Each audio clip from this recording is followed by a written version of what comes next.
C'est le retour de la pause. On va donc poursuivre avec la seconde partie, toujours avec mes invités.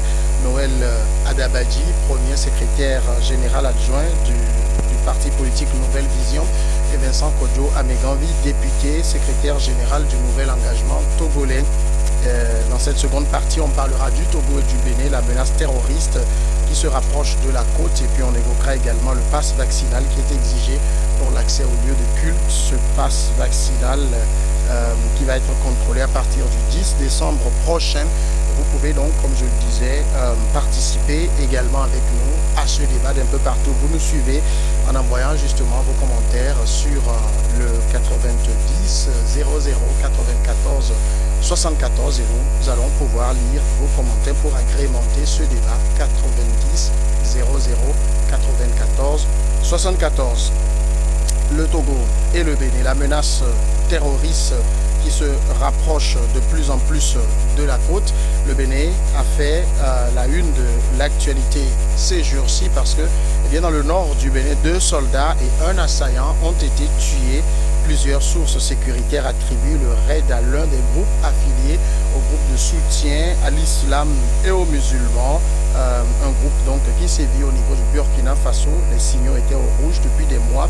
Et bien sûr, jeudi 2 décembre, la menace terroriste qui planait sur le nord du Bénin s'est concrétisée. Cela est arrivé quelques semaines seulement après que le Togo également ait rapporté une attaque dans le nord. C'est vrai que les autorités n'ont pas parlé de l'expression terroriste. Ils ont parlé d'attaques violentes dans le nord contre le détachement militaire de Sanloaga. Vincent Ameganvi, il y a de la part des groupes djihadistes qui sévissent dans le Sahel une volonté d'atteindre les pays côtiers.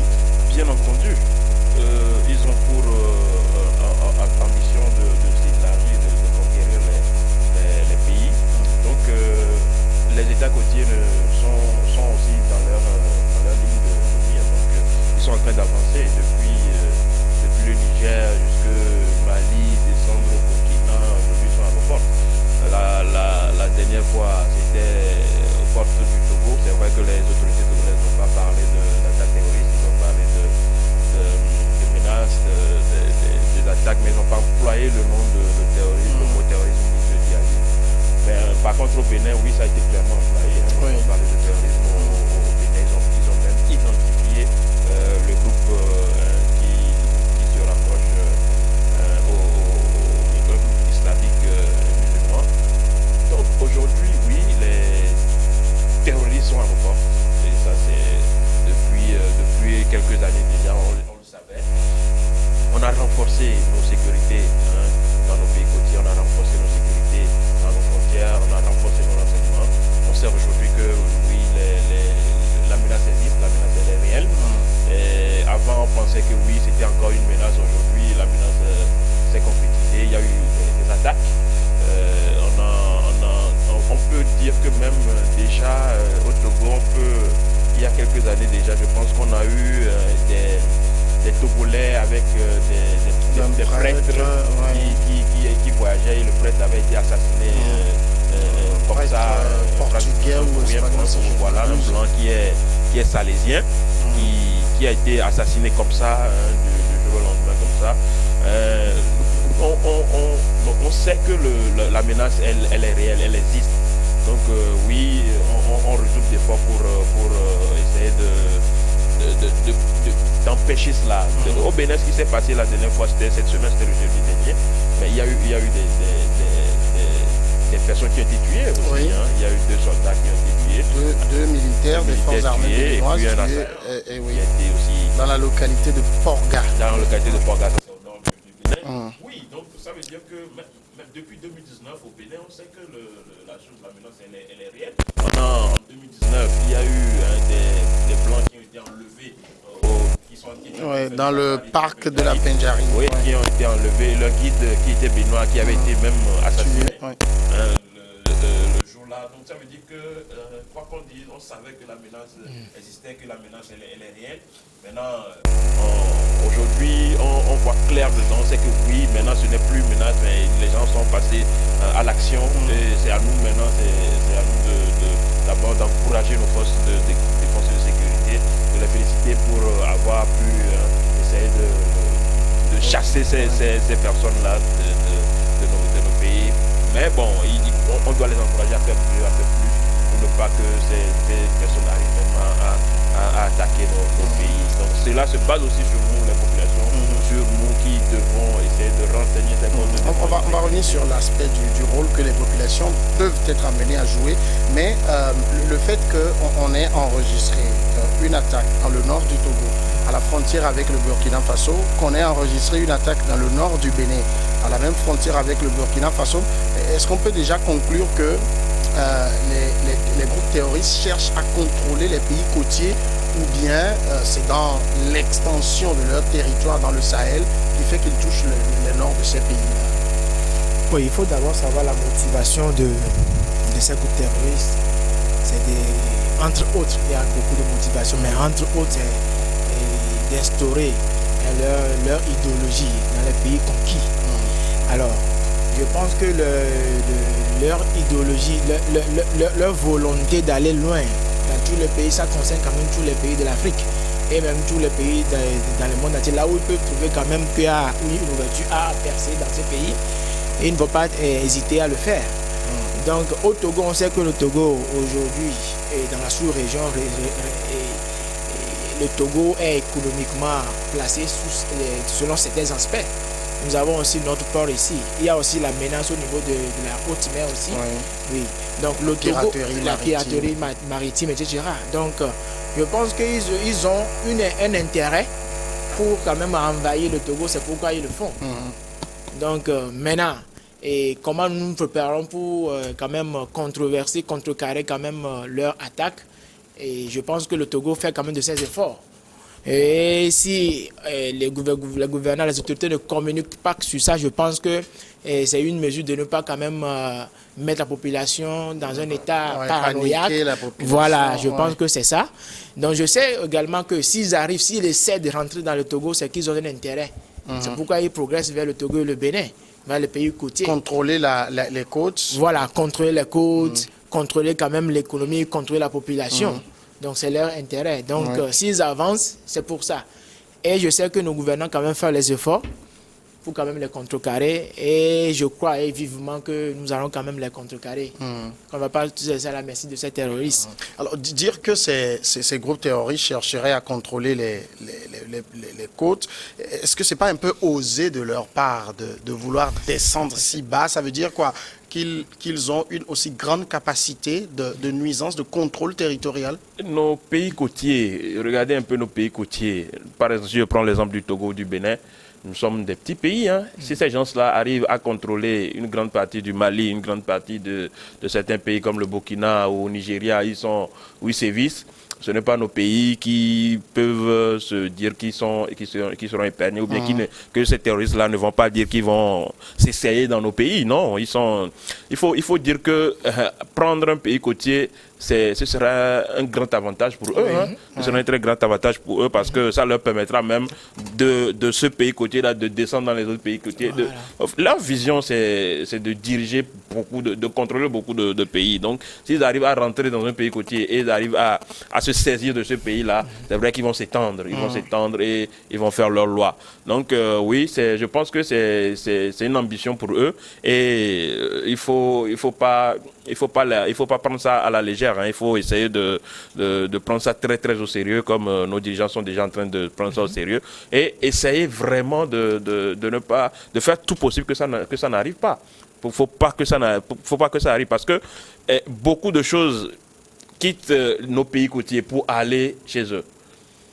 Les pays qui se défendent, nos ports ici, ils récupèrent beaucoup de choses de nos ports, les choses traversent qu'on voit vers l'Interland. S'ils arrivent à prendre possession de ces pays côtiers-là, il y a beaucoup de choses qui ne peuvent plus aller vers l'Interland. Ils vont vraiment asphyxier littéralement et couper beaucoup de choses. Donc la misère ou bien tout ce qu'on trouve aujourd'hui, ça va s'empirer. Donc il faut pas que ça arrive. Il faut vraiment, ils ont l'ambition de s'attaquer aux pays côtiers, de prendre possession de ces pays côtiers là, mais ils vont pas y arriver. On fera le maximum pour. D'accord. Je rappelle donc que quand vous voulez nous écrire, vous présenter et vous laissez votre message de façon très claire. Quand vous les abrégez, c'est très difficile à lire. Donc, mettez votre message très clairement pour que nous puissions donc lire comme contribution dans cette émission 90 00 94 74. Alors, pour ces groupes-là qui essayent donc de se rapprocher aujourd'hui de la côte, on le voit, l'enjeu, c'est de contrôler la côte et de pouvoir donc s'étendre. Mais on pose toujours la question de, quand on prend l'attaque dans le nord du Bénin, 2 militaires tués, 1 djihadiste abattu, le bilan est lourd du côté militaire, des gens peu entraînés qui viennent, qui surprennent toujours nos forces de défense. Qu'est-ce qui se passe de ce côté-là pour qu'on ait ces pertes aussi importantes? Oui, il faut dire aussi que je suivais un film l'autre fois, et qu'est-ce que l'acteur disait? Qu'il ne faut jamais sous-estimer son ennemi. Et quand tu surestimes ton ennemi, tu te prépares en conséquence. Et si ta force dépasse sa force, alors tu l'as vaincu. Oui, ces terroristes ne sont pas des gens comme ça recrutés dans la rue pour être terroristes. Généralement, c'est comme ça.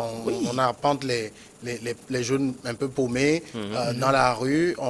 Il y a beaucoup de préparation idéologique. Voilà. On les arme, quelques entraînements. En tout cas, ce pas des gens qui sont entraînés comme nos forces de défense et de sécurité. Imaginez que les gens qui ne sont pas entraînés comme nous le pensons arrivent quand même à percer, à contrôler beaucoup, une très grande partie. Donc, ce qui veut dire que s'ils ne sont pas entraînés, peut-être qu'ils ont des moyens encore plus lourds que ce que possèdent et ceux qui se défendent. Nos forces de défense, c'est ça la grande question. Ces moyens viennent d'où? Qui leur donne ça? C'est la question que nous devons nous poser. Si on arrive même à percer ce mystère, je pense qu'on peut arrêter ces groupes terroristes depuis la base. Parce que ça fait longtemps qu'on apprend de ces terroristes et dans les États-Unis, en France, même dans nos pays africains aujourd'hui. Maintenant, qui finance même ces terroristes? Où sont leurs sources? Il faudra qu'on aille à la source, à la racine, pour les déraciner depuis là-bas et installer une paix mondiale. Aujourd'hui, on est menacé partout. On est menacé. Même au Togo aussi, on est menacé. C'est ce qu'on apprend maintenant. Et au Bénin aussi, on est menacé. Mais il ne faut pas aussi négliger la puissance de ces terroristes-là. Ils ont une puissance qu'on n'arrive pas à maîtriser. Depuis le Mali, c'est pourquoi ils contrôlent. Au Niger, au Nigeria, ils ont une puissance qu'on n'arrive pas à contrôler. Si on dit qu'ils ne sont pas forts, s'ils ne sont pas formés plus que nos militaires, maintenant pourquoi est-ce qu'ils contrôlent jusqu'au jour d'aujourd'hui? Pourquoi est-ce qu'ils prennent de l'avancée et ils arrivent vers nos côtes? Voilà. Donc il faut que nous aussi nous allions encore au-delà de ça. Nos armées sont quand même des groupes bien organisés et, comment je peux dire, officiels.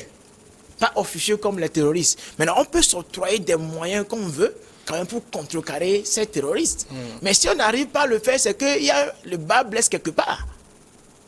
Ça veut dire qu'il y a quelque part où on veut le faire et à un endroit aussi on dit on ne veut pas le faire. S'il y a quand même la volonté de nos gouvernants à les contrecarrer, depuis le Niger, le Mali, le Nigeria jusqu'à nos côtes aujourd'hui, s'il y a quand même cette mobilisation, et si on veut vraiment les contrecarrer, on peut le faire. Et ça, il faut quand même aller à la base, à la source. D'où proviennent-ils? Qui les finance? Là, on déstabilise la source, la racine. Maintenant, et si la racine est faible, s'ils sont déstabilisés depuis la racine, il ne faut plus et quand même continuer leur expansion jusqu'à vers nos pays aujourd'hui. Vous avez commencé tantôt par évoquer aussi le rôle que les populations doivent jouer dans cette lutte j'ai envie de dire, dans cette menace qui devient de plus en plus réelle. Oui, les populations doivent jouer un grand rôle. C'est vrai que ces gens-là, c'est des gens qui sont parmi nous. C'est des gens qui sont là avec nous, un matin se lèvent et puis causent des dégâts. Donc, comme on le disait, tout à l'heure, c'est difficile parce que c'est une guerre asymétrique. C'est une guerre qui n'est pas, c'est pas des gens qui sont là et que vous les attaquez comme ça. Non. Tantôt vous avez deux personnes à moto qui viennent, ils foutent le bordel dans un village et puis ils repartent à moto. Et c'est difficile de les suivre, c'est difficile de les tracer. Et c'est des gens qui sont dans les brousses, dans la forêt quelque part, qui ont des moyens aussi. Il ne faut pas l'oublier, qui ont des moyens aussi, parce qu'il y a des gens il y a des personnes qui les financent pour des intérêts inavoués aussi. Maintenant, c'est aussi à nos populations, d'une part aussi quand vous voyez dans votre quartier ou bien dans votre village des personnes que vous ne connaissez pas, des personnes qui viennent de nulle part, qui viennent s'installer et que vous voyez qu'ils ont des attitudes un peu suspectes, vous ne dites pas que c'est des touristes. Non, vous approchez les autorités pour dire que vous signalez, oui, on a des personnes un peu suspectes ici qui, les forces de l'ordre savent comment mener ces enquêtes pour voir si c'est des personnes qui sont suspectes ou pas. Donc oui, je pense que nos populations aussi doivent servir de moyens de renseignement pour nos forces de défense et de sécurité pour éradiquer ce phénomène-là. Mais bon, après aussi, les gens qui se cherchent des noises depuis, il ne faut pas aussi aller dire parce que je n'aime pas telle personne, je vais aller dire que... Ouais, et pourquoi nos populations ont aussi peur, ou bien dans certaines localités, les gens ont peur parce que ces personnes-là qui viennent, mais les gens ont faim, ces personnes leur donnent à manger. Vous imaginez, ces personnes viennent et ils trouvent un petit boulot à telle personne, ils trouvent à manger à telle personne. Et c'est difficile de saboter ces genres de personnes. C'est difficile de les signaler. Et c'est là qu'il faut épingler nos États. C'est là qu'il faut dire à nos États qu'il y a un vrai travail à faire à la base. Il y a un vrai travail à faire au niveau des populations. Les gens qui ont faim et que quelqu'un vient leur donner à manger ou bien quelqu'un vient leur trouver un petit quelque chose, mais ces personnes n'auront plus le courage de dénoncer ceux qui viennent les aider. Non. Même si on voit que oui, c'est des gens qui se promènent avec des armes dans le quartier, mais tant qu'eux, ils sont là dans le village et que ces personnes-là ne leur font rien, au contraire, ces personnes-là les accompagnent, les appuient un peu, donc c'est difficile de dénoncer ces personnes-là. Donc c'est vrai que nos populations aussi doivent essayer de faire ce patriotisme-là, d'essayer de défendre la patrie, d'essayer de donner des indications quand ils trouvent des suspects ou bien quand ils suspectent des choses. Mais au même moment, il faut que aussi nos États aussi arrivent à ne pas laisser nos populations dans la misère, dans une telle misère que la misère aussi est un bon créneau pour ces personnes-là qui surfent sur cette misère des populations pour essayer de s'enraciner dans les villages, dans les contrées et essayer d'attaquer les pays et les habitants. Donc le renseignement humain est très important. Très important. Chose également très importante, c'est les équipements de nos forces de défense et de sécurité. On a vu ce qui s'est passé au niveau du Burkina Faso avec la cinquantaine de gendarmes tués. Les militaires, ces gendarmes se sont retrouvés dans des conditions de vie très déplorables qui ne leur donnaient pas psychologiquement de la force pour pouvoir se battre. Il y a de l'investissement à faire dans l'équipement, dans la prise en charge de nos forces de défense et de sécurité. Oui, effectivement, il y a une prise en charge, il y a un grand travail qui doit être fait de ce côté. Si je repars un peu en arrière par rapport à ce que mon confrère vient de dire, vous avez aujourd'hui, il faut préparer nos populations à contrecarrer les terroristes en faisant quoi? Le pays même plonge dans une misère qu'on ne peut pas décrire. Toi qui as faim et quelqu'un que tu ne connais pas vient vers toi, te donne une petite 10 000, un petit 5 000, te propose quelque chose. Tu ne sais pas l'intention de cette personne. Tu ne reçois pas ses présents pour l'aider. Mais tu ressens ses présents, tu lui donnes une certaine largesse, il en profite pour faire des coups que tu vas peut-être regretter après. Maintenant, il faut qu'il y ait un travail de fond qui doit être fait. On plonge dans la misère. La jeunesse plonge dans la misère. Or, nous savons que les moyens d'action de ces terroristes, la plus grande partie, c'est à travers la corruption. Ils te corrompent. Mais quand tu manges à ta faim, et ils viennent vers toi avec des idées que tu ne comprends pas, des présents que tu ne comprends pas, tu vas quand même les intercepter. Il faut que ce travail aussi soit fait. Ouais. Mais du côté du civil et du côté des militaires aussi, nous voyons nos frères militaires. On les voit dans les rues. Mon frère, si ça va pour toi, quand je te vois, je sais. Si ça va pour toi, si tu es bien à l'aise, quand je te vois, ça se ressent que ça va. Nos militaires n'ont pas besoin de nous le dire que ça ne va pas chez eux aussi. Eux aussi, ils souffrent, comme nous. Mais imaginez, un combat commence par la tête, d'abord, dans le cerveau. Ça commence par une manière de penser d'abord, psychologiquement. Au moment où la personne n'est pas préparée psychologiquement à faire un combat et à le gagner, c'est facile d'être atteint. C'est facile d'être atteinte plutôt. Donc il faudrait que du côté du civil, que du côté du militaire, que nos gouvernants fassent des efforts pour quand même rehausser ce niveau de vie sociale. Parce que vraiment ça ne va pas. Et c'est par ça que le terrorisme aussi passe pour quand même rentrer dans la population. Le terrorisme surfe sur la misère des populations. La misère des populations, les civils, tout comme les militaires. Donc il faudrait qu'on fasse ce travail-là d'abord.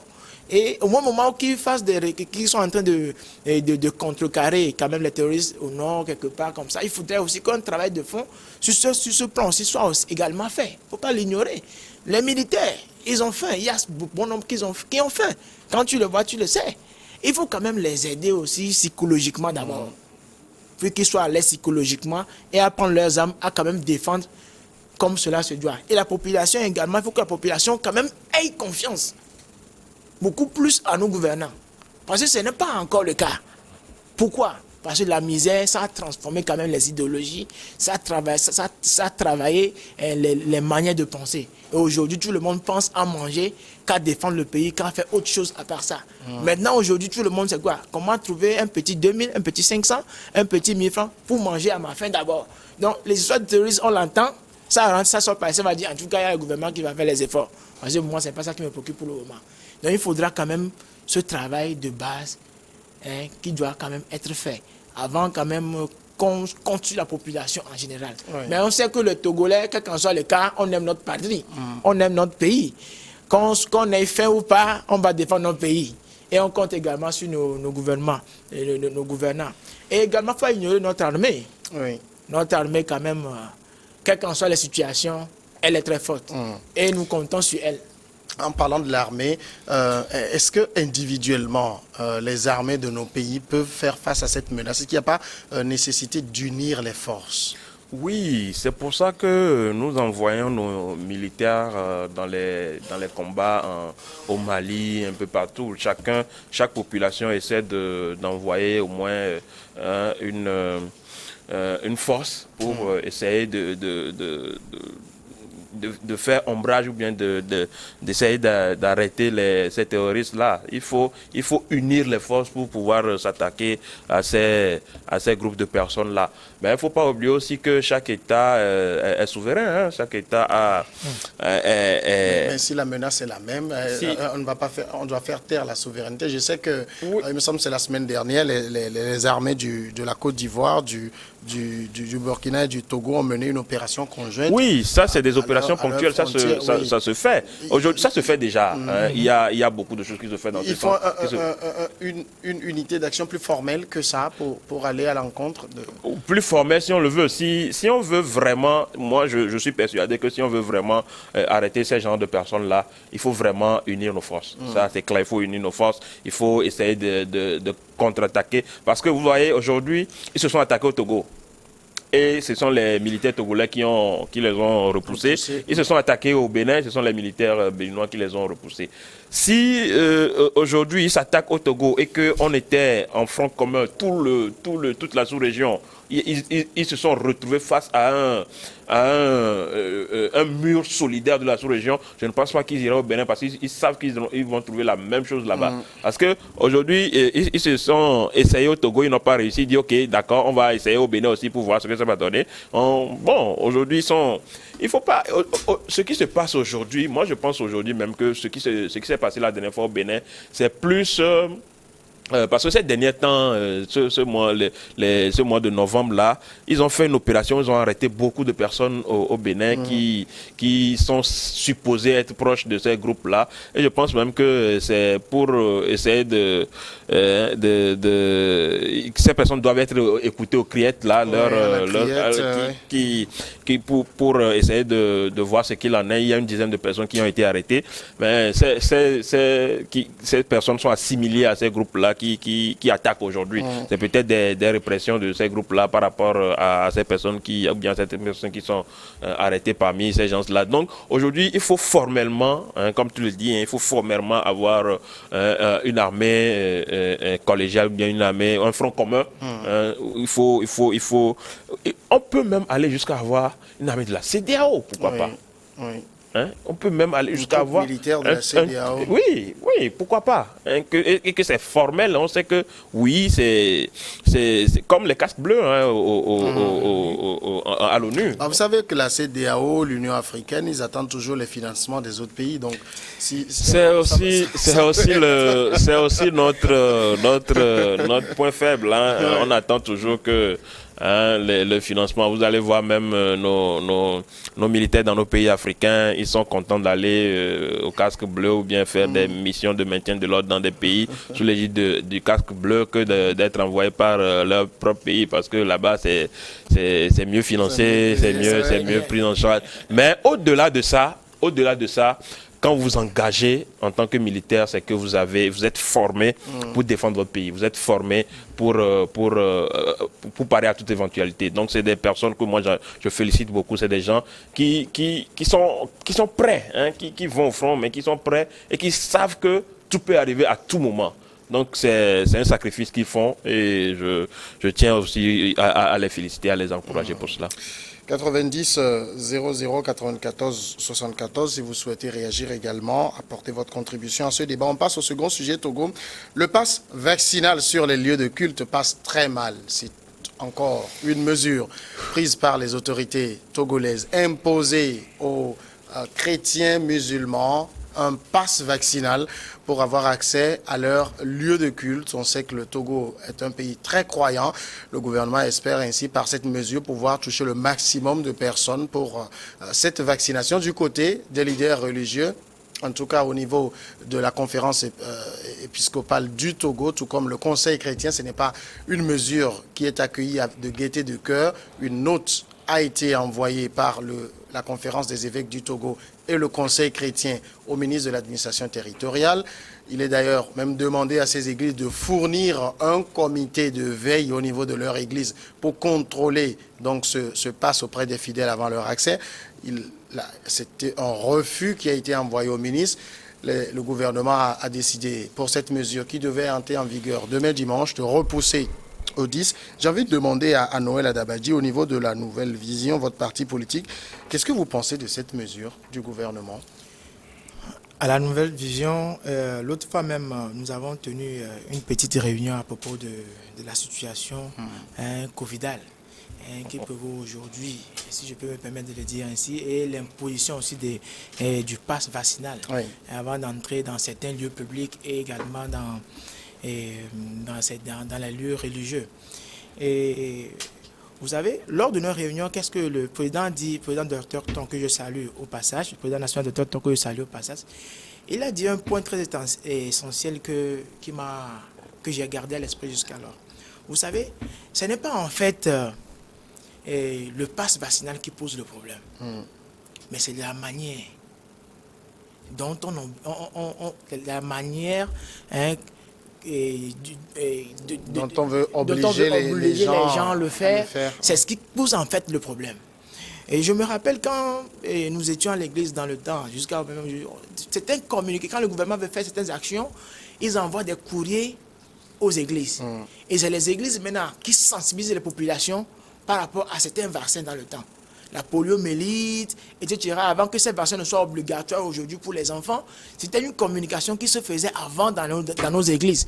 Parce que les églises recevaient des courriers du gouvernement, des ministères en charge de ce département, et ils véhiculaient le message. Mais pourquoi aujourd'hui le pass vaccinal doit poser le problème?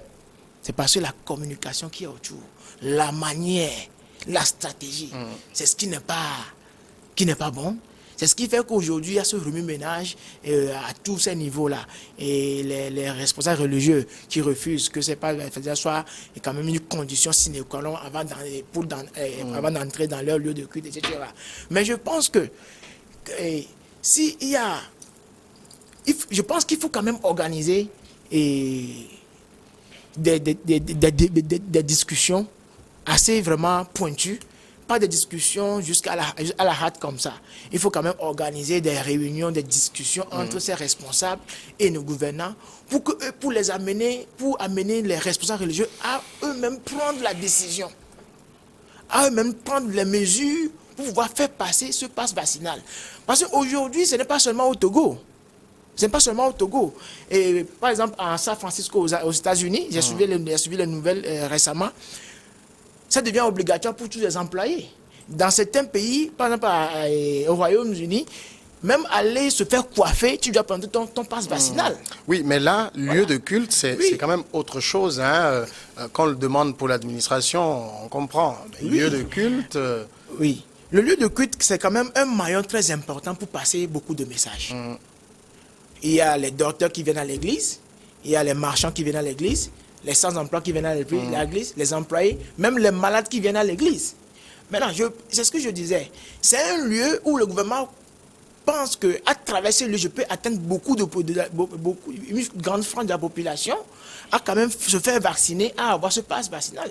Parce qu'il faudrait quand même arriver à une immunité nationale. Pour pouvoir quand même permettre une ouverture de cette immunité. Vous savez, les pays ont dépassé les 60%, mais on attend toujours l'immunité. Oui, mais quand même, il faut quand même l'atteindre avant d'attendre ce qui serait la suite. On nous avait dit à 60%, on l'aurait atteint. On a dépassé les 60%, on n'a pas encore atteint. Dans quel pays, par exemple? Israël a dépassé les 60%. Mais pas le Togo. Le Togo, c'est un... Nous parlons du Togo. Qui a très bien vacciné. Oui. C'est des exemples qu'on doit suivre également. Oui. On a très bien vacciné. On a dépassé les 60%, mais on confine toujours. Oui, mais il faut quand même arriver à cette étape-là d'abord, avant de voir l'évolution de la chose. Oui, mais ceux qui y sont, on voit l'évolution. Aujourd'hui, par exemple, c'est bien que dans la population, le vaccin n'est pas très apprécié, mais quand même, c'est le seul moyen qu'on a aujourd'hui quand même de pouvoir contenir autant soit peu quand même cette maladie. Et aussi, on sait aujourd'hui que, si nous nous référons quand même à la Bible, qu'est-ce que la Bible a dit? La Bible a quand même dit dans Romains, je ne sais pas, je me rappelle. Voilà. De se soumettre aux autorités. C'est devenu le verset favori de beaucoup de personnes. Maintenant, aujourd'hui, il y a des autorités. Pour le moment, est-ce que la santé ne reste pas du domaine individuel? Voilà. La santé n'est pas du domaine, la santé est individuelle. C'est pas, je ne soumets pas ma santé aux autorités forcément parce que la santé est individuelle. La sécurité est individuelle.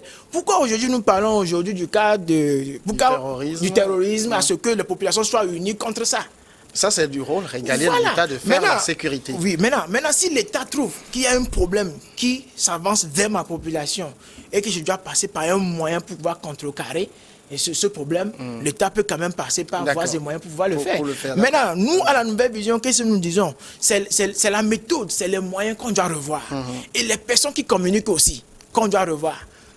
Les personnes qui communiquent, qu'on doit revoir aussi, et les moyens. Et comment le faire? L'autre fois, vous avez reçu le président Dr Ton ici sur le plateau par rapport à ce sujet-là.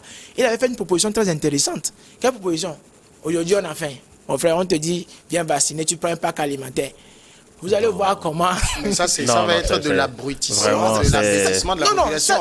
On ne va pas affamer un peuple pour lui dire, viens te vacciner pour trouver à manger. Non, ce n'est pas ça. Ce n'est pas ça. C'est à ça que ça il faut soulager. Il faut soulager quand même. Mais si vous voulez donner à manger, ne dites pas prenez de la nourriture contre vaccin. C'est malsain. Non, ce n'est pas malsain. Mais arriver à un moment, qu'est-ce qu'il faut faire? Il faut penser à des stratégies pour pouvoir inciter la population à les faire. Tu n'es pas obligé. On a affamé la population à un niveau où on va dire, bon, ce n'est pas aujourd'hui qu'on nourrir, c'est comme le chien qu'on a affamé pour te nourrir. Non, on ne se comprend pas. Ce n'est pas aujourd'hui que la population est affamée. La population atteindre un résultat. La population est affamée. Exploiter cette misère pour atteindre un résultat, c'est carrément démoniaque. Non, c'est pas démoniaque. Ça, je parle de la stratégie de communication en fait. C'est une stratégie. À analyser. De dire, venez prendre le vaccin, vous allez avoir la nourriture. Non, c'est pas venir prendre le vaccin pour pouvoir avoir la nourriture. Mais par exemple, au centre de santé, il y a des gens qui donnent du sang. Oui, ça c'est autre chose, parce que vous avez donné du sang, vous avez perdu de l'énergie. Oui, voilà. Donc on comprend ça, on comprend. Aujourd'hui, il y a beaucoup de gens ne veulent pas se vacciner. Tu sais pourquoi? Est-ce que vous allez... Tu sais pourquoi les gens il y a beaucoup de gens ne veulent pas se vacciner? Il n'y a pas confiance. Ni au gouvernant, ni à ceux qui ont fabriqué les vaccins. Il y a un autre aspect aussi qu'il ne faut pas ignorer. Si vous êtes dans la population, il y a des gens qui sont vaccinés, mais qui ont des symptômes après. Des effets secondaires. Des effets secondaires après. On va tourner le podium. Je veux lire cette portion d'un autre communiqué de la conférence des évêques évêque du Togo, signé de Monseigneur Benoît. Alors nous, c'était le 1er décembre dernier. Il dit quelque part, les responsables religieux, de manière unanime, ont exprimé leur désaccord au sujet de l'obligation de présenter un pass vaccinal pour accéder au lieu de culte. Ouais. Au nouvel engagement togolais, qu'est-ce qu'on dit de ça?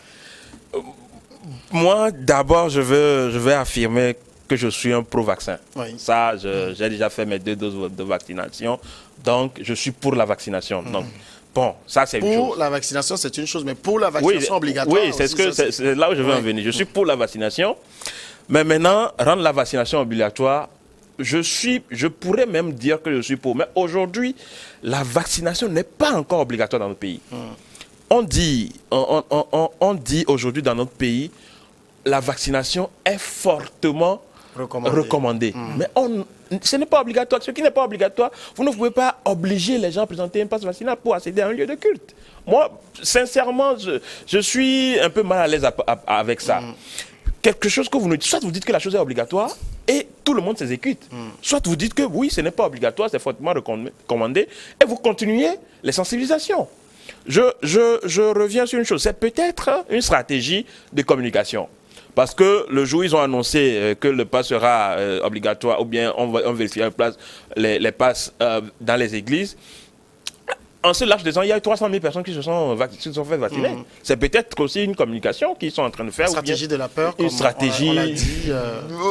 C'est à vous que Madame le Premier ministre l'a dit. On a décidé de faire peur aux Togolais. C'est aussi peut-être ça. Peut-être. Mais au même moment, c'est vrai que le communiqué là date du 1er décembre, mais hier ou bien avant-hier, je lisais un truc où c'est écrit que la conférence des musulmans, que ça s'appelle l'Union musulmane, a demandé un peu plus de temps pour mieux organiser la chose. Ça veut dire qu'il y a déjà une cassure dans il y a déjà une scission, bien une fissure dans l'unanimité des leaders religieux. Ça. Donc ça veut dire qu'aujourd'hui, on tend vers cette chose-là, on tend vers vraiment la présentation des passes vaccinales sur les lieux de culte. On tend vers cela.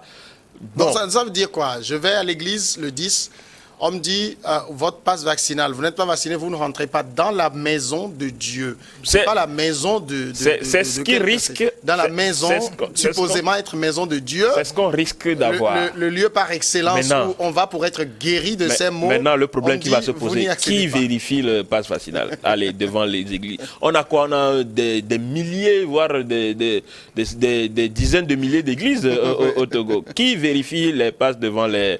Moi, je suis... comité d'accueil d'une église, je suis devant le portail. Et je sais que toi, un bien-aimé frère ou bien un frère en Christ qui arrive, tu viens à l'église et puis je te demande où est ton passe vaccinal, tu n'as pas et puis je vais te dire de rentrer chez toi. Chez moi. Non. On n'avait pas le droit de rentrer. Maintenant, on dit on contrôle le passe vaccinal devant les églises. On sait que les mineurs ne se font pas vacciner. Donc les mineurs ne vont pas aller à l'église aussi. On sait qu'il y a des personnes qui, par rapport à leur santé ou par rapport à plusieurs autres choses, ne se font pas vacciner ou bien ne se feront pas vacciner. On va leur interdire l'accès aux églises. Je comprends, ou bien je peux comprendre que l'accès aux bâtiments publics ou à l'administration soit on présente le pass vaccinal avant d'accéder à ces lieux-là, mais au même moment que je peux comprendre ça, je ne comprends pas comment on peut présenter le pass vaccinal pour... moi, je trouve que ce n'est pas le lieu de culte qui est, qui est la maison, bien le lieu de contamination par excellence. Non. Aujourd'hui, on a les marchés qui sont ouverts. Personne ne présente... Les agents de l'ONATO, je ne sais pas si mais personne, exiger un pass là-bas personne aussi, ne présente de passe vaccinal pour aller au marché. Personne ne présente... Aujourd'hui, même à l'église, c'est tellement respecté que quand vous rentrez dans une église, il y a la distanciation. Tu es obligé de porter ton masque. Tu laves tes mains avant de rentrer à l'église. On se salue, on se donne plus la paix du On ne Seigneur. fait même plus le signe de paix, tout ça. Là, il y a beaucoup de restrictions. Même la communion dans l'église catholique, ça ne se donne plus dans la bouche comme ça. On donne dans la main. Il y a tellement de garde-fous autour de la chose que moi, je pense même que c'est plus respecté dans les églises que partout ailleurs. Il y a Essof Fadikeni qui nous écrit depuis Sokode. Il dit que c'est la mondialisation qui est à l'origine de la réticence vis-à-vis du pass vaccinal. Aujourd'hui, il y a trop de discordance sur la vaccination. même dans les pays les plus développés, enfin les réseaux sociaux, le danger du siècle où tout le monde devient spécialiste. Il évoque là, je pense, la confiance même dans ce vaccin fabriqué à la va-vite. On nous avait dit que pour faire un vaccin, il faut minimum 4 ans. On en a eu en 6 mois pour une première fois, pour une maladie dont on disait qu'on ne maîtrise rien du tout. Ouais. Tout ça a été louche pour beaucoup de personnes. Oui, effectivement. Et on n'a pas envie de laisser sa santé se faire piquer pour un truc qu'on ne connaît pas. Oui, effectivement. Même dans les pays développés, ce n'est pas tout le monde qui est pro-vaccin. Il y a les anti-vaccins, les pro-vaccins. C'est plus compliqué là-bas que chez nous. C'est plus compliqué là-bas que chez nous aussi également. Mais je ne pense pas que nos gouvernants aussi peuvent amener des produits. Est-ce qu'ils connaissent? Même... Ce n'est pas eux qui ont fabriqué. Moi, j'écoute beaucoup ces arguments, oui, mais ce n'est pas eux qui ont fabriqué. Donc, quand on nous dit qu'ils ne vont pas amener des produits, ils n'ont pas fabriqué, on leur donne, ils prennent. Tu ne peux pas aller acheter. Maintenant, ça vient, ceux qui ont fabriqué, est-ce qu'ils vont fabriquer de mauvaises choses pour nous? Voilà. C'est la première fois qu'on en ferait. Non, tu ne peux pas aller acheter. Je ne dis pas que c'est mauvais, non, je ne dis pas que c'est mauvais, mais je ne dis pas que ça ne peut pas ne pas exister non plus. Parce qu'il y a d'autres voix qui sont aussi des scientifiques de renom. C'est vrai qu'on les classe aujourd'hui dans les complotistes, bizarrement, mais qui disent non, c'est pas la procédure. Il faut prendre le recul, il faut prendre du temps, il faut étudier. Et en attendant, on fait quoi? Les gens meurent. Les gens vont mourir. On nous avait dit que le masque protégeait aussi. Donc, on porte le masque depuis un moment. Mais, même vacciné, vous devez porter le masque. Même vacciné, vous devez porter le masque. C'est ça le mystère qui entoure la chose, en fait. On te dit même le vaccin, mais ce n'est pas à 100% efficace. Mais quand même, prenons-le. Je ne pense pas que nos gouvernements, quand même, avec cette mesure, vont vouloir quand même tuer la population ou bien mettre des vaccins. C'est parce que les gens disent, c'est pas ça non plus. C'est vrai que c'est un domaine qu'on ne maîtrise pas encore. Parce qu'aujourd'hui, on va jusque les variantes. Aujourd'hui, il y a 3e dose, ailleurs 4e dose déjà, on ne maîtrise rien du tout. Alors qu'est-ce qu'on fait? Pour le moment, on fait avec ce qu'on a. Qu'est-ce qu'on a? On ne maîtrise rien, vous l'avez dit. Vous êtes dans les pays qui sont déjà 3e, 4e dose. Je l'ai dit, c'est des pays qui ont dépassé le seuil qu'on nous avait indiqué pour atteindre l'immunité collective. Si ça marche, pourquoi on en est là? Posons les bonnes questions. On s'est dit, on a comme l'impression que là, on veut que tout le monde se taise, que tout le monde regarde comme la divinité de mon village dans la même direction. Non, cher ami, c'est parce qu'on n'a rien d'autre. C'est qu'on prend juste ce qu'on a sous la main. Qu'on s'accroche à ce qu'on a sous la main. C'est comme ça partout. C'est parce qu'on n'a rien d'autre. Aujourd'hui, oui, c'est vrai que au Togo même, il y a des personnes qui ont déjà commencé la 3e dose. Il y en a qui ont déjà commencé la 3e dose. Maintenant, est-ce que c'est parce que je ne fais pas... Est-ce que si je fais la vaccination, moi, la bonne question qu'il faut se poser, si je fais la vaccination, est-ce que ça me protège un peu au moins? Moi, je dis oui. Parce que à un moment donné dans notre pays, on a vu comment la propagation du virus, comment les décès, comment il y avait tellement de décès, mais avec le virus, on a réduit le taux de mortalité, on a réduit les décès, on a réduit même la contamination. On a vraiment réduit. Il y a peu, on voyait moins de 100 personnes, moins de 100 cas, moins de 50 cas. Ça veut dire qu'il y a eu... Et ça, c'est le vaccin? Pour ma part. C'est ce que j'ai compris. Moi, pour ma part, je dis que le vaccin a joué un grand rôle. Maintenant, le vaccin n'est pas à 100% efficace. Et ça aussi, ça a été démontré. C'est ce vaccin contre adoration. C'est ça l'enjeu aujourd'hui. Vous vaccinez, vous adorez. Vous ne vous vaccinez pas, rentrez chez vous. Bon, après, les gens vont te dire qu'il faut adorer à la maison. Après tout, le vrai tam-tam de Dieu, c'est nous. Voilà. Après tout, le vrai tam-tam de Dieu, c'est nous. Je pense que c'est Hébreux 10, 25 qu'il dit, n'abandonnons pas notre assemblée non plus. Oui, mais c'est un cas de force majeure. Même sur notre assemblée, avec votre famille, vous pouvez quand même adorer Dieu chez vous. Ça a permis même... C'est ce qui doit être fait. Ça a permis même aujourd'hui de renouveler ou bien de voir d'autres aspects de la religion. Les gens font les églises à travers les lives, les directs, et les cotisations se font par flou. Cet aspect est très important pour beaucoup de personnes. Donc moi je pense qu'on va finalement arriver à ça, parce que c'est ce qu'on a. Oui, mais je pense que le député a posé une question importante. Comment on organise ça? On veut éviter les attroupements, vous risquez d'en avoir devant les temples chaque dimanche à contrôler ces passes-là. On commence le culte à quelle heure? S'il faut contrôler le passe de tout le monde avant qu'il n'accède au lieu de culte. Ça, ce n'est pas un problème, parce que c'est un vrai problème. Entre-temps, ils avaient décidé à ce qu'on ne fasse plus les messes de nuit. Les messes qui mais toutes les églises sont confirmées à ça. Oui. Maintenant, Non, là, je parle du contrôle. Oui. Vous voulez commencer votre... Vous avez parlé tout de suite. L'Église catholique, par exemple, ils font une messe à 6 heures et une autre messe à 8 heures. La messe de 6 heures finit à 8 heures. Et les gens ou bien 8 heures moins, ils sortent. L'embouteillage là, et les nouveaux qui arrivent à 8 heures. Donc, il y aura l'embouteillage entre 8 heures là-bas. Qui contrôle quoi? Qui fait quoi? Ceux qui sortent, tout ça. Il faut, je pense que, pour ma part, sincèrement, je pense qu'il faut plutôt inciter les leaders religieux à dire aux fidèles d'aller se faire vacciner. Les fidèles écoutent. Moi, je pense que les gens écoutent leurs leaders. Est-ce que c'est pas peut-être l'option là qu'il faut choisir plutôt que de dire il faut se vacciner? Oui, pour moi, c'est l'option. Ils le font. La sensibilisation. On a demandé aux leaders religieux de sensibiliser par rapport au masque. Les gens ont sensibilisé. Ça a été réussi. Ça a été réussi. Les leaders, les pasteurs, les prêtres, tout ça. Il y en a qui ont offert des masques, qui ont offert des gels hydroalcooliques, qui ont offert des solutions, les systèmes de lavage de mains dans les trucs là. Ça se fait. Quand on se comprend, je pense que ça va se faire. Beaucoup de prêtres se sont vaccinés, beaucoup de pasteurs se sont fait vacciner. Voilà. Donc quand ils vont le dire à leurs fidèles, les fidèles vont s'exécuter. Les fidèles ceux qui le veulent vont le faire. Faut pas. Aujourd'hui, c'est vrai que il y en a qui sont contre le vaccin. Totalement. Et quoi qu'on dise, quoi qu'on va leur dire, ils seront contre le vaccin. Donc ça, c'est une autre catégorie. Mais au même moment, il ne faut pas que ces gens-là qui sont contre le vaccin et qui seront peut-être contaminés, arrivent à contaminer, quand on disait, ceux qui se font vacciner aussi peuvent être encore contaminés. Arrivent à contaminer. Peuvent contaminer aussi. Parce que vous voyez un vacciné, vous vous dites, je suis rassuré, mais peut-être c'est lui qui va vous contaminer. Voilà. Tout ça c'est la méthode, c'est la manière. Il faut revoir la communication autour de ça. Il ne faut pas pousser les gens, mano militari, d'aller vous faire vacciner. Non. Il faut communiquer autrement. Parce que nous sommes dans une population, et puis ce sujet de coronavirus est très sensible. Mais il faut adopter une nouvelle manière de communiquer. Je pense que si on adopte une nouvelle manière stratégique de communiquer, les gens vont se faire vacciner beaucoup plus que par rapport au communiqué, etc. Voilà. Donc, les fidèles écoutent beaucoup plus les voix de leur passe vaccinal, mais si on les oblige à présenter devant les églises, ils n'iront plus à l'église. Voilà. Il y en a qui disent ça. Donc, voilà. C'est les prêtres et les pasteurs qui vont perdre. Donc, s'ils en ont qu'ils présentent et qu'ils accèdent à l'église, il faut revoir la manière de communiquer. Adoré. Merci beaucoup, Vincent Ameganvi, député secrétaire général du NET. Merci, Noël Adabadji, premier secrétaire général adjoint du parti politique Nouvelle Vision.